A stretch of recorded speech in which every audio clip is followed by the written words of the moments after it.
আচ্ছা, তোমাদের যখন মন ভালো থাকে না তখন তোমরা কি করো? আমার যখন মন ভালো থাকে না তখন আমি ঠাকুরের সামনে এসে বসে পড়ি আর একভাবে ঠাকুরের দিকে তাকিয়ে থাকি। মনের যত অভিযোগ আছে, যত কষ্ট আছে, সব তাকেই বলতে থাকি।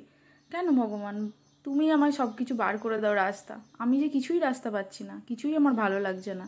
অনেক মনের অভিযোগ, অনেক দুঃখ, সবই এই ভগবানের কাছে এসেই আমি নালিশ করতে থাকি। আমার গোপাল আছে, রাধারানী আছে। তোমাদের বলেছিলাম না আমি একদিন আমার গোপালকে রাধারানীকে দেখাবো? এর আগেও আমি গোপাল রাধারানীকে দেখিয়েছি, তাও একবার আজকে তোমাদেরকে দেখালাম।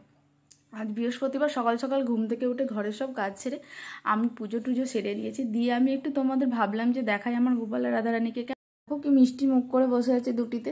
আমার রাধারানী কিন্তু সব সময় হাসি মুখে থাকে, কিন্তু আমার গোপুর একটু কিছু এদিক ওদিক হলেই তার মুখ ভার হয়ে যায়, তার মুখে আর হাসি আসে না। তখন তাকে বাবুকে আদর করতে হয়, তাকে বোঝাতে হয়, তবে গিয়ে তার মুখে হাসি আসে। যাকে যেমন আমি বোঝাই যে আমার উপর রাগ করো না, সেও আমাকে কিন্তু বোঝায় যে তুমি কষ্ট পেও না। আর এটা হচ্ছে আমার গপুর খাট বিছানা। এখানে এই খাটটাতেই আমার গপু আর রাধারানীর শোয়। যাই হোক, তোমাদেরকে ইন্ট্রোটা দিতেই ভুলে গেছি। আমি শুভ্রা, তোমাদের সবাইকে স্বাগত জানাই আমার পেজে। আমার ইউটিউব চ্যানেলের নাম শুভ্রা সুব্রত ভ্লগস, আর ফেসবুক চ্যানেলের নাম হচ্ছে শুভ্রা গোস্বামী। মা ছেলের গল্প আর একদিন না হয় তোমাদেরকে শোনাবো। তো চলো, আজকের মতো এখানেই বিদায় নিচ্ছি। দেখা হচ্ছে নেক্সট কোনো ভিডিওতে। সবাই ভালো থাকবে, সুস্থ থাকবে।